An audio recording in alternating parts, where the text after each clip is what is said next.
Welcome back, ladies and gentlemen, for our next session of the day. Up next, we have the launch of the research report, Digitization of the Education Ecosystem, which will be followed by a discussion by our esteemed speakers, Mr. Ramanan Ramanathan, Mission Director, Atal Innovation Mission, Mr. Venkatesh Sarvasiddhi, Senior Head, Digital Skills, Industry Partnerships and CSR at National Skills Development Corporation, Mr. Sunil PP, Head India and South Asia, Education and NPOs at Amazon Internet Services, and Mr. Anil Kumar, Founder and CEO, Redseer. Over to you, Mr. Kumar. Thank you. Hi, everyone. Good afternoon to all, and thanks for joining in for our webinar today on the future of EdTech. I'm Anil, Senior Partner and Founder, CEO of Redseer. For those of you who might not be heard of Redseer, here's a quick background of us and the work we do. Redseer is a leader in the internet and new age advisory space. Over the last 11 years of operations, we have advised more than 200 clients across the breadth of the internet and investment industry in India, Middle East, and Southeast Asia. With over 300 employees, Redseer has emerged as the largest homegrown consulting firm in India. For this event, we partnered with IAMI and AWS as a knowledge partner, and we are delighted to share with you some key findings from study on digitization of the education ecosystem in India. This report has been made by the support of multiple stakeholders, government bodies, Niti Aayog, NSDC, hundreds of the schools and colleges who we have interviewed over the last few weeks, and the support of IAMI and AWS team. We wholly thank all for their support and participation in bringing this report. So before we proceed on some of the specific findings of the study and engage in the discussion, there are some of the key areas for the context setting. NEP 2020 marks a landmark shift in education policy and sets the sails for digital transformation of education in India. Focus on digital holistic learning, multidisciplinary offerings, and multilingual multitude of things will clearly greatly uplift the quality of education and learning outcomes. Setting up of National Research Foundation, National Education Technology Forum, National Professional Standards for Teachers provides necessary policy push to spearhead into the next era for delivering education. COVID-19, the catalyst for technology adoption. Despite low readiness, both schools and colleges showed agility in responding to the lockdown and adopting the various technologies to ensure that teaching continuity is maintained. While more mature schools and colleges, particularly serving to mid-high income group segments, moved to live online classes, the masses found savor in WhatsApp as tech-based communication medium. So some of the key findings which came out or recommendations which came out from the report have been around these seven big pillars, which as we call it for the report. The first one is about sustain and build on technology adoption after COVID. The second theme which came out from the report is how can we create products which are teacher-centric? So teachers are able to use it in an agile fashion. The third theme which came out of the report has been about how can we provide vernacular language and multi-device support to the wider population of students across India. The fourth outcome is focus on delivering learning outcomes rather than going by the marks, which is something which has come out from the NEP policy as well. Device and digital content to increase accessibility and affordability. How can students and parents across the various demographic cuts can have access to the device and digital content? Cloud infrastructure to enable technology which delivers at scale in a secure manner, which is something which sits behind the screen but is fairly important on giving a seamless outcome to the larger student population across the Indian geography. And finally, important ones is about skill upgradation. How do we ensure that the technological aptitude and readiness of the ecosystem is upgraded and uh, ecosystem is ready to adopt the change on the digital wave side. So those are some of the big messages which came out from the reports and recommendations which came out from the report. I think with that, if I just sort of go back to some of the previous work which you have done on the uh, on the education system and the kind of impact which digital have had on it, we see out of 270 million students which are there in India, around about 150 million students have access to internet and of course to the digital devices in one form or other, right? There's about 45 to 50% of the students and teachers and parents who do not have access to any kind of internet and digital device access.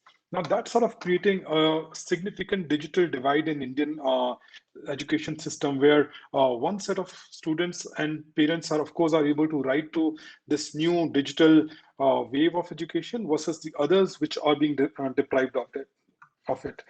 With the government's multiple initiatives, which I spoke about, and the new NEP policy, the government is, of course, trying to do a lot to bridge this digital gap. And today we have esteemed panel with us. And what I'll do is maybe try to pick the brain of some of the smartest minds in India when it comes to education to understand how are we trying to tackle this problem. Maybe I'll just start with Mr. Ramanan. If you to just speak about this digital divide and how is really government and the various government policies working on it. Yeah, thank you, Anil, and good afternoon to everybody who's logged onto the call. I hope everyone is safe and healthy in spite of these very difficult COVID-19 circumstances, and all of you are also practicing the necessary safeguards advocated by your institutions or the health authorities or the government. It's a very good question that you have asked, and it is very central to the deliberation that we'll be having over the next half an hour, I guess. And that is, we have what they call as a demographic dividend, which is the envy of many a country. We have more than 1.4 million schools. We have 10,500 engineering and related institutions. We have 39,000 colleges. And you pointed out 217 million students who are going to be entering into the workplace over the next 5 to 10 years. We are also 1.3 billion people, and there are 600,000 villages in our country. There are more than 8,000 towns and small cities, and we have only 8 tier 1 cities. And when we talk about digital divide, the question is, yes, digital education is going to be a must. It's going to be a way going forward. COVID-19 has starkly revealed the challenges that one would have in the form of a pandemic here or climate change issue that may happen sometime in the future. How do you ensure that in spite of all these challenges of lockdowns and disruption in supply chains and disruption in travel and other lives and livelihoods, we are able to, and as India, rise up to the challenge of educating our masses and making sure that they become not only just job seekers, but job creators in this country. And so the educational system that we are talking about has to undergo a revolutionary change in terms of what we need to do and how we need to approach it.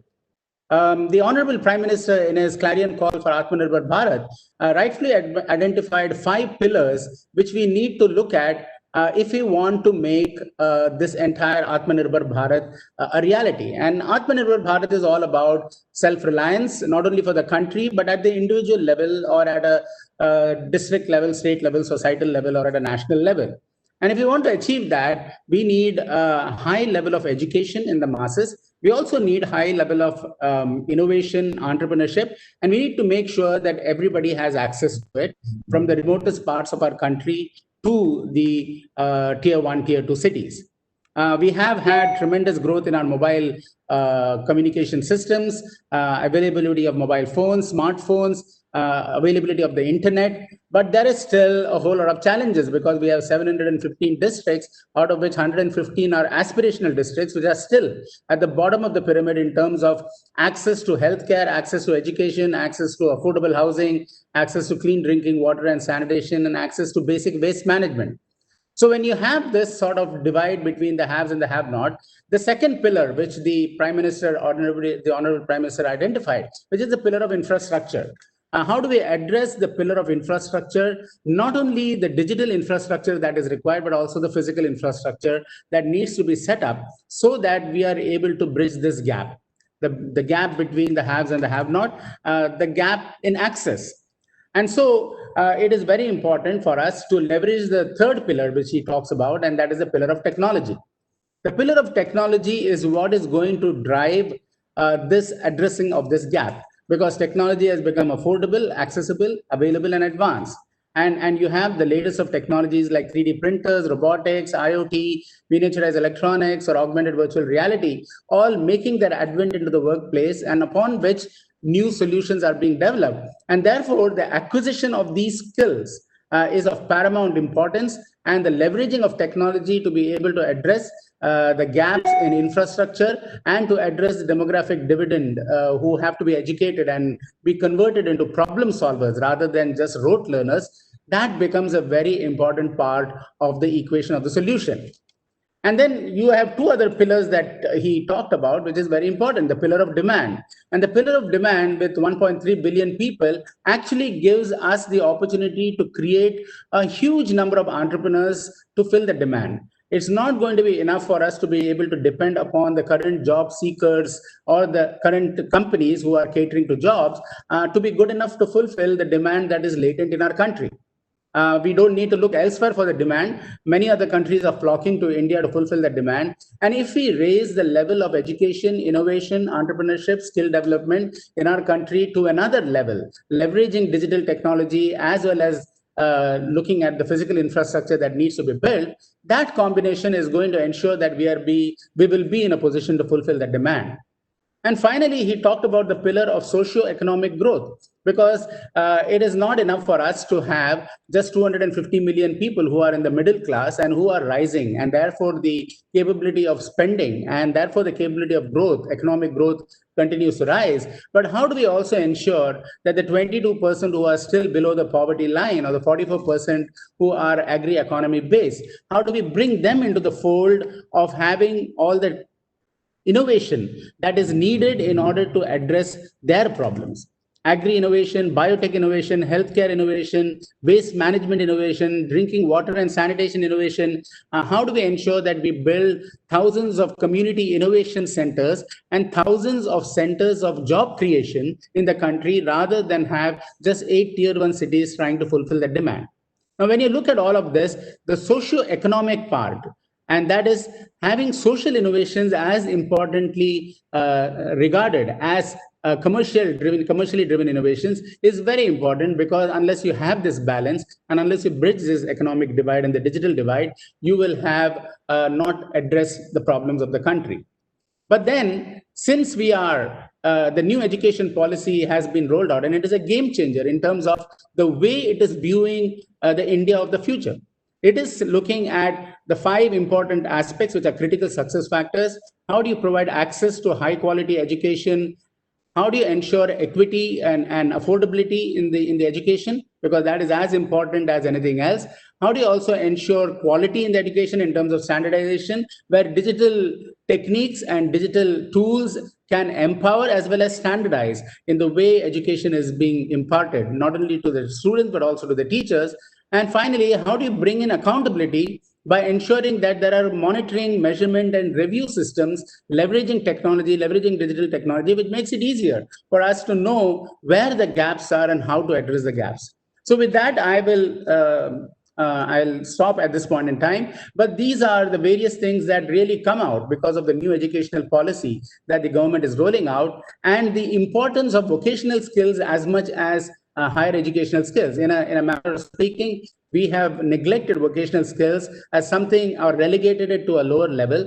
How do we bring it up to a higher level, as in advanced economies, as in Germany or in the United States, where vocational skills are considered as important, and they also give you a platform for moving into getting a degree or even a PhD in a university, and it is not considered as something which is which is a lower level skill.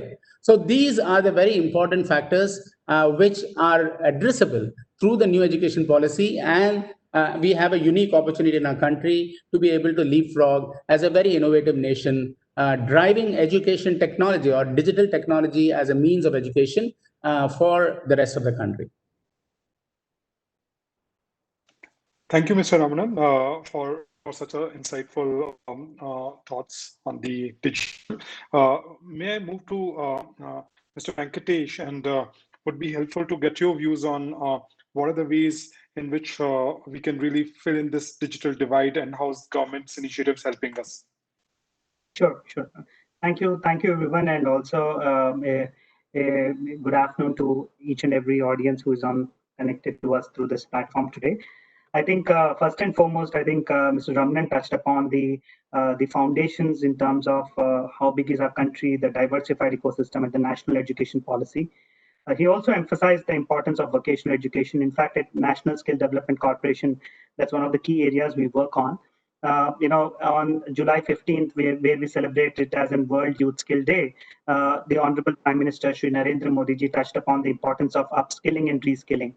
And I somehow see that relevance extremely important even in the school education or in the college ecosystem right now. But for me, one of the key challenges I see shaping up to the national education policy, not only challenge and opportunity, is also to upskill and reskill some of our teachers and faculty in the ecosystem. When I say upskill and reskill, mostly in terms of usage of technology, providing the relevant technology platforms for them to scale. If you look into the current statistics of the Indian ecosystem, 15 to 20% of the school ecosystem, I'm talking about the 1.5 million school ecosystem, has access to computers. Vis-a-vis an 80 to 85% in the higher education space. And it requires a lot of emphasis, especially in the K-12 education space, to bring in relevant platforms, products, both from scaling and helping them to migrate into it, from a cloud infrastructure standpoint, or building LMSs to monitor, track, and look at the performance of the profile of the people who are logging in to complete those courses, students and all. But also at the same time, building in products to train the teachers in usage of technology. That's extremely important.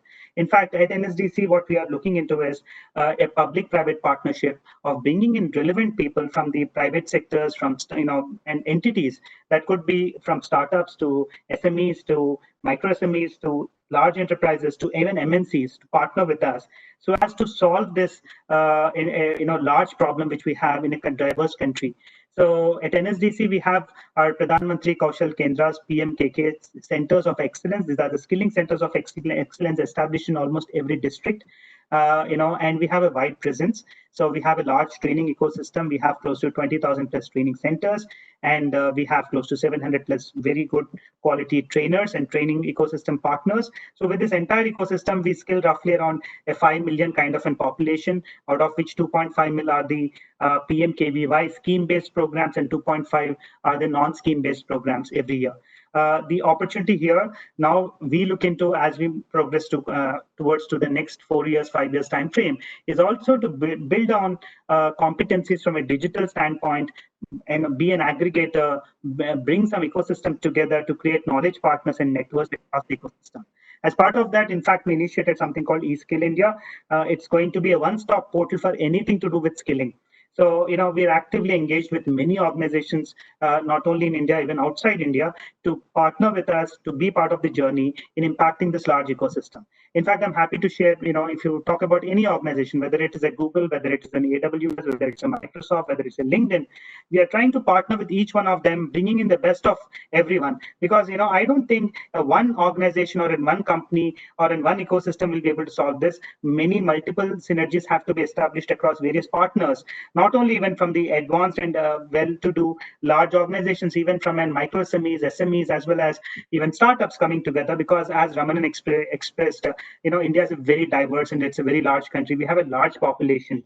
We have a demographic advantage of being the youngest nation, but we need to ensure that the skilling is done, the skills are imparted, the school education, the higher education shapes up and actually moves in synergy with the national education policy. These are very, very important to be thought through in the next 5 to 10 years time frame.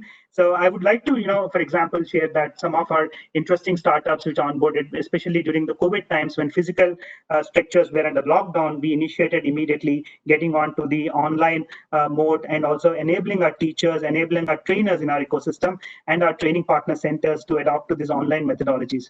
Very interestingly, we have some startups like Imparters or an Upgrad and, or a Simply Learn. A lot of people have come together in terms of bringing in the richness, bringing in the content, technology, then tools, relevant online platforms. And then we started integrating. In fact, last week, we announced a partnership with LinkedIn, wherein LinkedIn has launched LinkedIn Coaches and LinkedIn Learning platform. So we actually brought that ecosystem, and we are impacting a larger ecosystem of India by integrating with LinkedIn and offering those things to the larger skill ecosystem. Similarly, I see a huge opportunity. In fact, we're also in talks with Baiju Ravindran from Baiju, to see how we can drive digital training, which can be imparted to the teachers in rural places where they don't have access to digital content. So we are trying to do that experiment, especially with the K-12 ecosystem, in terms of exploring opportunities to partner with them and further create content for school teachers so that we can train school teachers. Training school teachers is a very important exercise. Even Google, as part of Sundar Pichai's commitment to India, they have committed that they'll be touching upon, the government schools and giving them access to technology, giving them right tools to the technology. Similarly, AWS, we are working with AWS in terms of identifying AWS Educate and AWS community to come forward to support in terms of building in the right technology platform content to schools and colleges. So I think it's a collaborative way. All the organizations in India have to come together to address this large change. And in this process, whether it is Niti Aayog or NSDC, we all are open to look at potential partnerships and explore institutional synergies. Thank you, Venkatesh. I think that's a very good insights around the upskilling of teachers, which we've identified as one of the big levers for success of promoting the digital wave of education in the Indian market. Speaking about collaboration and technology collaboration, I would just move to Sunil. When we think of education, of course, some of these front-end companies like we have Upgrad, LinkedIn, Simply Learn, and Byju's. We of course get access to a lot of those platforms and have understanding about that.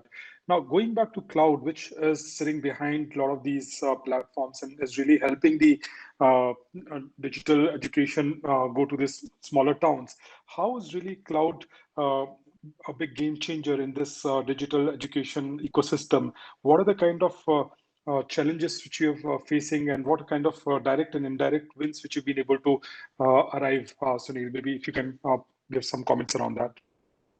Sure thing. Thank you very much, Anil. Hi, Ramanan sir, and hi, Venkatesh. Good seeing you all, actually. And I think the introduction given by Ramanan is fantastic because he covered everything possible. So I'm going to pick on a couple of things that I think that we can talk about. Okay, so one, from the NEP perspective, I was in a panel discussion yesterday and the conversation popped around NEP again. And somebody said that NEP is 95% best policy for India, and it's like much weighted policy so far. It's a good thing, okay? And somebody made a comment that all the building blocks for making that happen exists and already existed, and the pandemic primarily has pushed that into a faster way of adoption, which was something that has been holding them back, okay? So from a proof of concept perspective, this last 8 months has been very difficult for many of the educationists to try and sustain and continue education. But we've seen some interesting things that have happened, right? So in March, when the first shutdown happened, we offered, using one of our partner solutions, a virtual classroom solution for schools to continue education. And in 8 weeks' time, 1 million students were on the platform. Okay, and you can't get that kind of skill anywhere else. Okay, and that was the learning that we said, okay, fine, if that's the kind of demand that customers have today, because they're very, very adaptable, and because we have this size, we can actually show these things actually working. And the cloud is behind that, powering this entire scale adoption securely for close to about 400 schools that came on board and started adopting a live classroom platform. So what we have today is all the building blocks required for us to drive technology adoption, drive vocational plus academic engagement the NEP recommends so strongly. All those blocks exist. Okay, and the current scenario that we're going through right now is ensure that most institutions have been gently forced to try it out, and they were resistant to trying technology, and now we have everyone trying virtual learning, virtual classrooms, virtual assessments now has become a de facto offering. So we're seeing that surge happening. So most of the technology providers who largely use AWS globally is something that we see has been benefiting a lot because they're able to offer these solutions at a much faster pace because they've been building it for the last couple of years. And if you look at it today, we are saying that we have 4.4 million students, people using online platform on a daily basis. Highest daily usage in the world is in India. Okay, which means that there is a whole bunch of people that are now trying to use the online platforms to either enhance learning, continue learning, or add skills to it. Okay, so this is going to build a couple of interesting things. Okay, one of the points that Ramanan mentioned was that around trying to create a builder or a problem solver mindset. Okay, and we've been talking about it again and again, saying how do you drive this concept of a builder mindset where students are trying to inculcate habits to try and build solutions for the problems in the market. So whatever we do in the market today, whether it's through our programs like Educate or EdStart, we're trying to drive as much of builder mindset in the market so that they can build solutions for the Indian market and see what we can do. And we've seen these amazing amount of work. For example, the tinkering labs, I think is a great idea. And I'm a big fan of the tinkering labs. And we're looking at ways to make that work with AWS. Okay. And I just feel those are great places to get that K-12 ecosystem to help children start thinking about creating things. Okay, and become builders for solutions, which is a critical component skill that I think is important for us to bring in. So we are working with them. In fact, all the people that you mentioned, whether any of the customers you mentioned, all of them use AWS as the cloud provider, and because of which they have the flexibility to scale exponentially as and when required. And if you look at it, one single edtech acquired 26 million students in the last 2 months. Okay, so that kind of number of scale happens only because you have a very elastic, scalable cloud environment behind you that's guaranteeing an infrastructure that's really, really powerfully ready for you to take any scale you want. And that's what we're seeing. So this is happening across tier 1, tier 2 cities. We're seeing the same kind of requests coming into tier 3 cities where we have startups that are going and solving for teaching and learning requirements at that level. And I think that's going to be a key element. And the fact that technology is being called out as one of the elements or pillars of NEP is a critical component because that's going to drive access, provide access to students at every level. And we can get the entire society to try and move forward in a much faster way because of that. I think that's primarily where the opportunity for us really is. Back to you, Anil.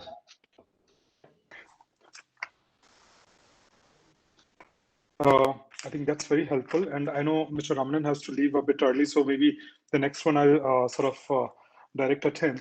So Mr. Ramanan, one of the findings which is coming out from this report is around the importance of vernacular and how vernacular as a theme is important for digital wave to really go across the various smaller cities and across the Indian geography.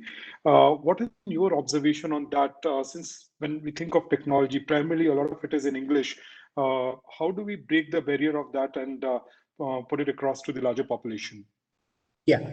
Thanks, Anil. I think it's a very important question, and it's something that is more unique to our nation here as compared to many other nations, because everywhere else, even if they have some multiple languages, they have somewhere standardized upon a particular language or a set of languages. Whereas in India, it's really a big issue. But that's where I think we have technology and digital technology to come in and help, because that's going to be a great force to reckon with in terms of the impact it can have in addressing this particular problem. I'd like to just share a couple of things. One, Sunil mentioned about Atal Tinkering Labs, and I had not mentioned it earlier, but the Atal Innovation Mission has launched several thousands of Atal Tinkering Labs across the country. And one very important thing that we took to the masses was, how do we ensure that Atal Tinkering Labs, which are technology intensive labs, 3D printing, robotics, IoT, miniaturized electronics, or augmented virtual reality, do-it-yourself kits. These are given to the young students so that they can play with them, tinker with them, and create solutions for problems they see in and around the community. And we took a very conscious decision. There are 715 districts in our country. Every district should have an Atal Tinkering Lab or multiple Atal Tinkering Labs. And the vision of Atal Innovation Mission is, how do we ensure that every school has access to an Atal Tinkering Lab if they don't have an Atal Tinkering Lab also? Even if they don't have one, they should have access to one. So that's where we have today now 14,000 schools selected across the country and across all the 715 districts.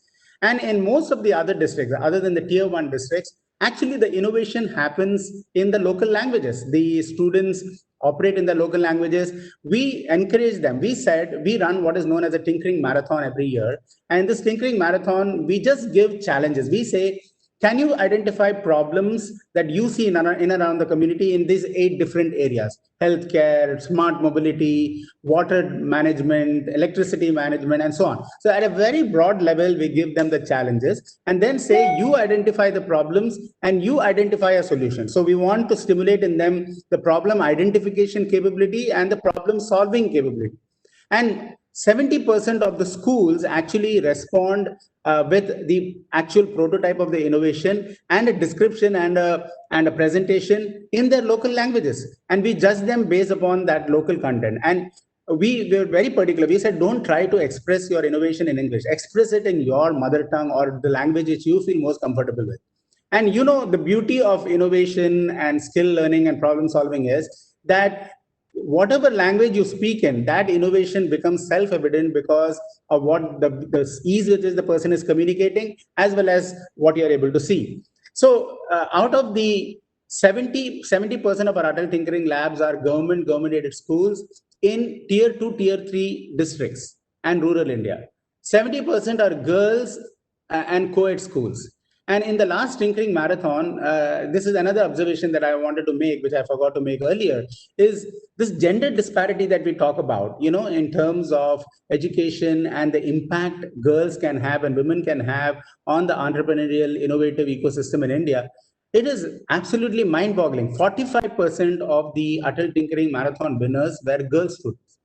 And when we actually looked at it a little more closely, and we found it wasn't surprising in a manner of speaking, because girls are detail oriented. They're very, they communicate extraordinarily well as compared to the boys. They are not shy of asking for help or voicing their problems and questions. They are multitasking by nature. So when you put all of this together, it's not very surprising that girl students can become a lot as innovative, if not more innovative, than the boy students. And when we talk of 45% girl student winners, it is even more admirable because we have less than 40% enrollment of girl students in the schools.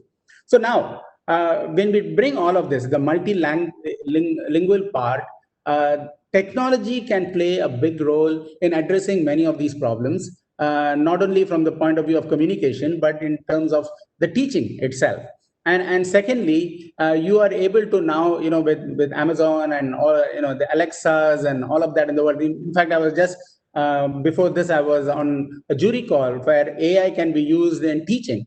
And some of the innovations I saw are absolutely wonderful in terms of how AI is addressing the language issue and how it is also addressing the reach issue or the segmentation issue, because the segmentation is important. How do you use AI for differently abled children? How do you use it for being able to teach better and more effectively, and thus get the best out of them? So I think technology is going to play a huge role.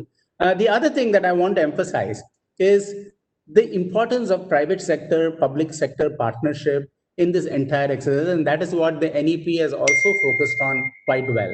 It is encouraging multiple stakeholders into the system. It is also enabling and incentivizing, and we have to do a little more stuff on that. We should incentivize private sector to play a role, not just through CSR. CSR is one way of contributing, but the corporates, I mean, you look at today, Atal Innovation Mission, we have 25 to 30 partners, and we have been also discussing with Amazon. So Sunil, I'm sure I'll be closing it with you quickly. But we have a number of corporate partners, and that really brings the value into the education, because they're going to be the ultimate recipients of these innovative young students who are coming out there from the graduating from our universities and who are going to take the country forward and companies forward. So I think this public sector, private sector partnership should become very strong. And that can also become a mechanism of addressing this digital divide we are talking about, because we are setting up, for example, in Atal Innovation Mission, we are setting up incubators and community innovation centers in tier 2, tier 3 cities and rural India. And we need thousands of community innovation centers, which become hubs of innovation and job creation. Skill development, innovation, and job creation, all three things. And these community innovation centers are not necessarily incubation centers, but they become the places where you are able to implement innovations relevant to the local community needs. For example, if you're in Goa, how do you create community innovation centers focusing on tourism or cashew nut farming development, or shipbuilding, or fishing industry, or the mining industry? These are relevant to Goa. You don't bring something else which is not relevant to Goa, but then you are now creating the ecosystem for local job creation and innovation. So I think technology can become a great enabler in being able to address not only the language problem, but the needs of local communities, as well as bridging the disparity that exists for the differently able, the economically disadvantaged, as well as the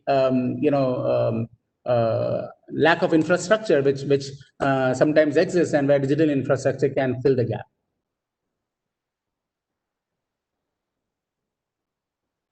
Thank you, Mr. Ramnan. Really heartening to see some of these numbers starting from the number of Atal Tinkering Labs, which we have across 7 or 15 districts, 45% winners being girls. I think that's really very, very heartening. I think I'll just move to Mr. Venkatesh on the next question, which is sort of connected to what really Mr. Ramnan really spoke about. How do we switch from the rod-based learning to the outcome-based learning? And when we speak about higher education, I think the question is still relatively more simpler, because we know that we are one step behind getting and starting a career. But when it comes to K-12, the next step for most of us, most of the students, is just to get to college, and that still is not a real application of skill sets into the jobs. So, and this is one of the findings which came out from the report, that how do we really move from the rod-based learning to delivering learning-based outcomes? What has been your experience, Mr. Venkatesh, working in this medium? I think, overall as a country, we need to, even at K-12 or higher education, we need to set the right outcome-based learning approach. And that's very important. The problem with the Indian ecosystem is that most of it is driven towards everybody's aiming only to get a job. In this process, the real quality time of acquiring a particular skill, whether it is coding, whether it is any of the skills you want to acquire, is something which is not focused upon.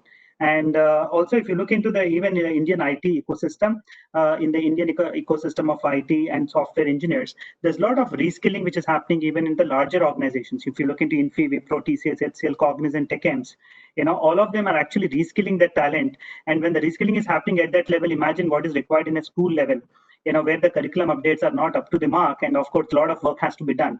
Now, coming back to it, are we optimistic, are we pessimistic about this? I will say we should be optimistic, because the new education policy really touches upon this. In fact, I'm happy to see that coding is introduced from class 6th. That's a very big move, because that will change the mindset of the students, and that makes them more application oriented, focused on outcome orientation. Because this will also drive the adoption of usage of computers in schools, which is right now as a percentage, even as your report talks about, it is around 15 to 20% in the schools, and this requires an implementation of devices, and also the policymakers will also have opportunity to work around bringing in interesting devices and connected devices to that ecosystem. One of the things Indian schooling education, and overall, if I look into the next 5 to 10 years, it would be a gig economy ruling, and it is multi-skilling that will really help students find opportunities. So even in large organizations worldwide, we are seeing that skills are becoming more important than even qualifications. And in the maybe next to 5 to 10 years down the line, people will be hired basis the skill they have. whatever skill, whether it's coding skill or deep NLP or an AI, if it is in the higher education space, or a web designing or a web development or an UX or a UI or a digital marketing, any skill for that matter, you'll be more valued for the skill.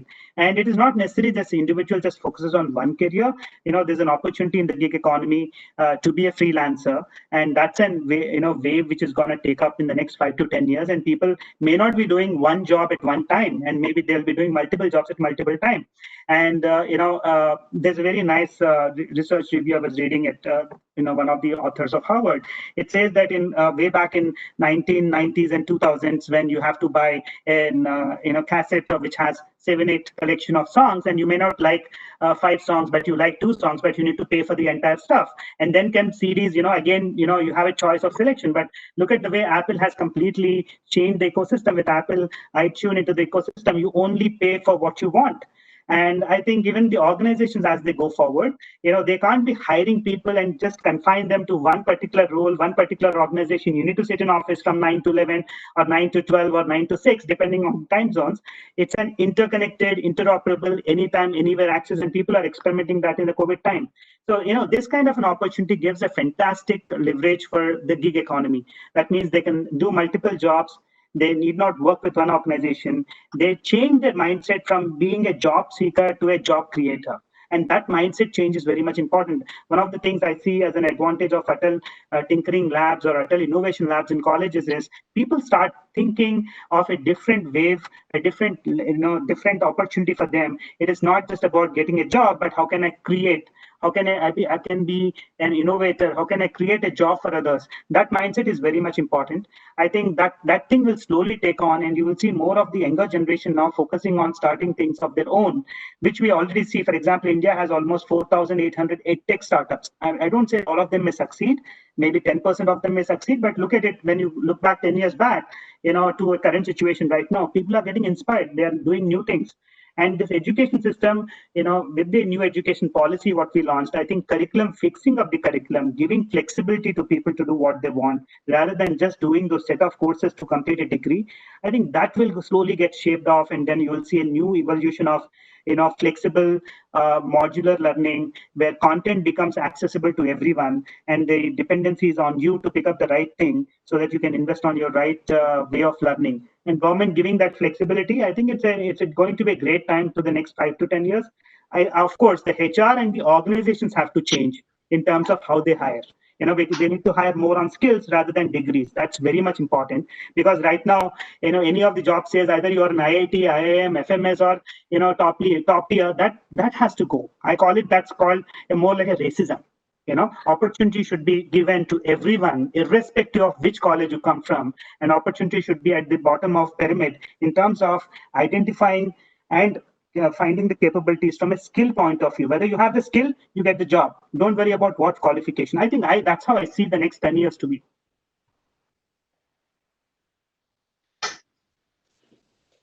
Thank you, Mr. Venkatesh. I think all these are very, very powerful inputs from you, Mr. Venkatesh. I'll just maybe quickly move to Sunil, and I have maybe twofold questions.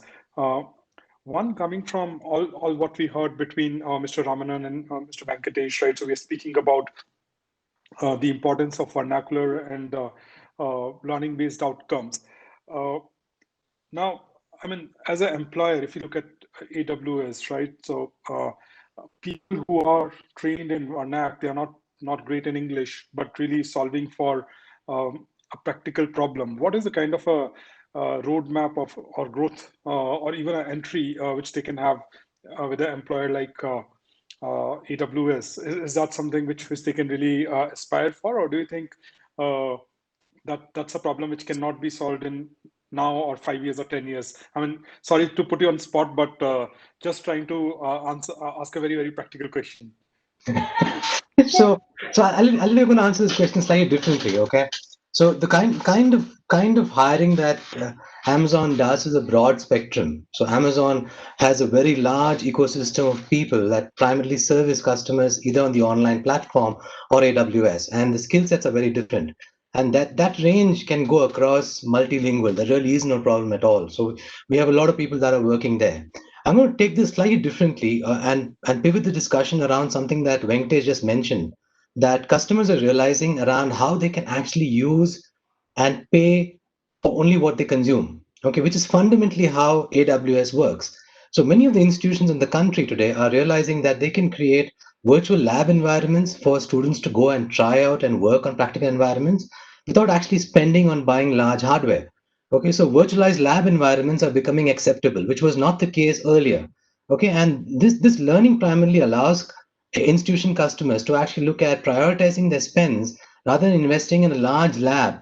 Can you actually use labs and you use and consume only what you really require and not keep labs running throughout the year? This is kind of becoming really interesting because cloud labs are becoming a de facto option, and kids are actually getting access, students are getting access to a whole bunch of tools virtually, and this is helping them really a lot. So that's one that I see is happening. So the pay as you go mindset or the gig economy fundamentally relies on the fact that you only pay for what you consume, and that's primarily what the cloud model really is all about. And that's kind of what we're talking to customers about. So what we're seeing now, if you look at it over the last 8 months, is that many of the institutions that were reluctant to adopt technology suddenly adopting a whole bunch of new technology, and they're seeing the benefits of it, which means that the lab needn't have to be open 24 bar 7 or can be open 24 bar 7 without having expensive hardware. You can have it on the cloud virtually. That's possible today. They're able to run virtual exams. I'm talking about really large scale exams without moving from where they are, and students are able to do it virtually. So proctored examinations are happening. AI driven proctored examination on AWS is possible. So we have partners doing that. Okay, we're also seeing a whole bunch of startups that are working around the space of linguistics. Okay, where they're helping students in tier 2 and tier 3 cities have basic understanding of English using a mobile based app. Okay, and that's kind of taken off in a big way. So English being an important link language of sorts is a useful tool for students when they're going in for interviews. So tier 3 cities students also can go in and handle interview in a tier 1 city, which is something that is a critical component for us to get that digital divide addressed. Okay, that's happening at scale. So all this collected together is creating an opportunity for the market, for startups in the country to actually look at education as a great opportunity for scale, because NEP provides a platform that's driving a lot of conversational technology and urban learning, which is a critical component for us to scale and reduce the digital divide. So that's where we are on this. Back to you, Anil. Thank you, Sunil. And I think there are a bunch of questions coming from the attendees as well. I'll just probably pick one of them, and Mr. Ramanan, would be great if you could just take it up. This is, just a second.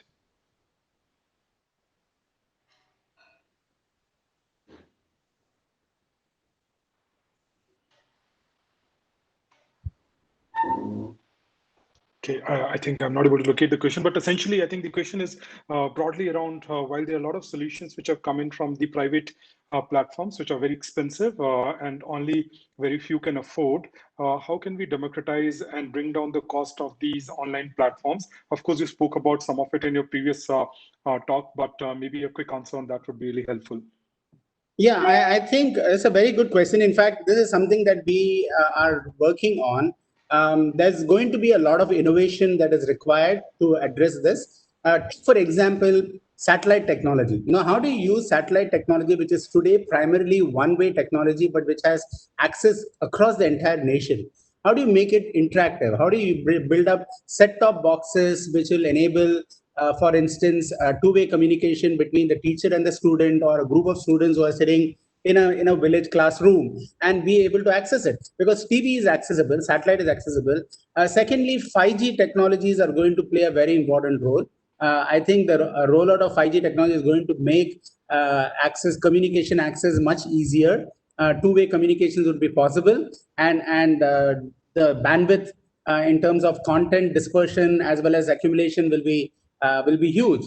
And the third is, I do think we will have to find unique solutions for the Indian marketplace. See, if you look at America and if you start saying, this is how they're using in the advanced economies, that's not going to work out in India. What we need is a form of a blended learning, and that blended learning is going to be a combination of internet, smartphone, digital technology, and classrooms which are enabled, where you are having students who are sitting down and still able to have the access to a quality teacher, teachers are going to be a big factor. In fact, one of the things that we did in Atal Innovation Mission is we realized that the ATL in charges are not going to be immediately adept at the technologies we are talking about. So we introduced Mentors of Change, a nationwide mentoring network, and lo and behold, to my great surprise, we had more than 10,000 voluntary mentors agreeing to mentor students from all over the country. That's a huge number of professionals. We are talking about the people who registered. They're all in the working community. They're working in places like Amazon or TCS or Wipro and so on.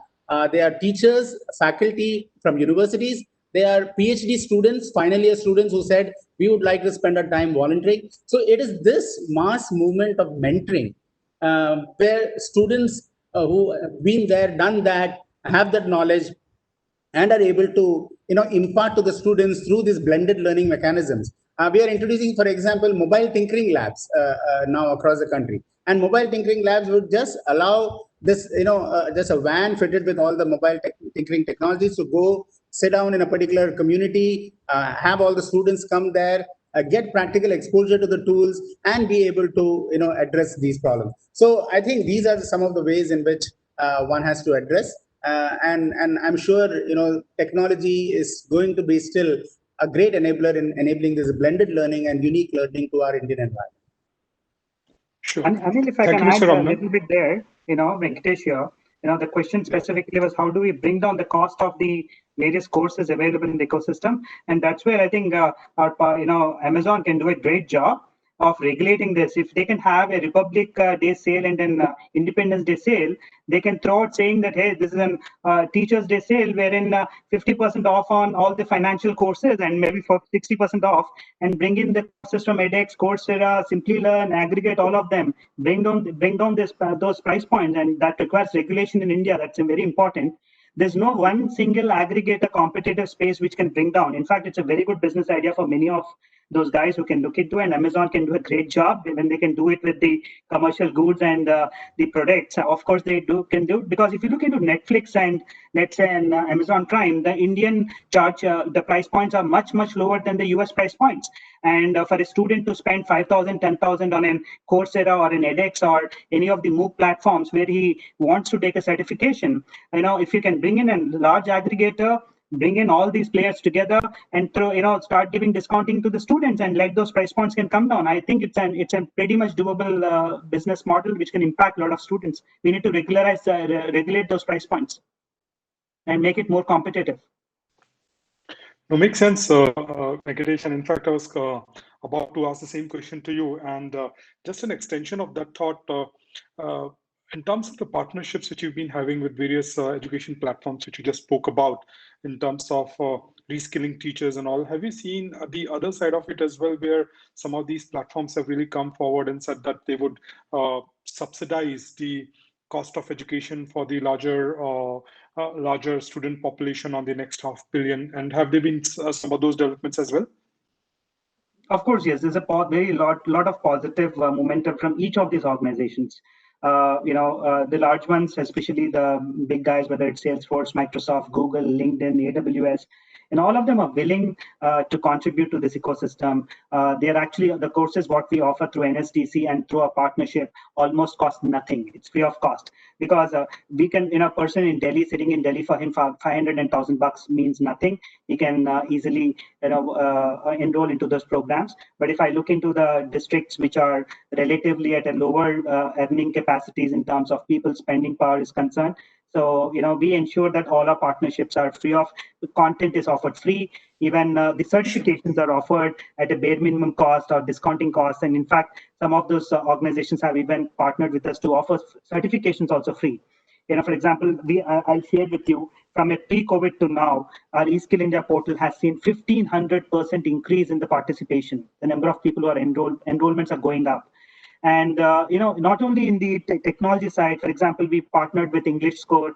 It's a UK-based organization funded by the British Council. which is an English app promoting course. And we have seen Learning English is able to add help a lot of people in the blue collar space in terms of improvised, salaries. And for example, a driver or any of the blue collar workforces, if they know English, gets paid little higher than the others who don't. So we partnered with English Score. Their certification cost was 700 rupees. We spoke to them about the COVID situation and the affordability within Indian ecosystem. They have in fact waived off that. And they said that the first 1 lakh certifications are free of cost along with content. And we have seen within the 2 months of launch, almost they have hit 40,000 certifications people have already taken. That means more people would have taken, but 40,000 have cleared. Similarly, with each of the large organizations, we have set number to go with. For example, with Microsoft, we are looking at talking about skilling 2 lakh people. With an Amazon AWS, we may be talking about skilling a 5 lakh people. With the Salesforce, we are looking at a 5 lakh.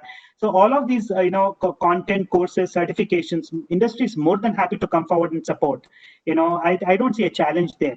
It's about enabling that ecosystem and making sure what they have is reachable to the largest ecosystem, and the bottom of the pyramid has an access to it. We don't see a challenge there. Great. Thank you, Venkatesh. And I know that we're running short of time already, but I have just one last question to Sunil, and maybe if you can just quickly talk about it in 30 seconds, 1 minute. It's about so some of the people have been really asking about what is your view on the data security and safety when it comes to the education through cloud? Yeah, so before I go there, I just want to answer the first question you had, which is around access to low-cost content, right?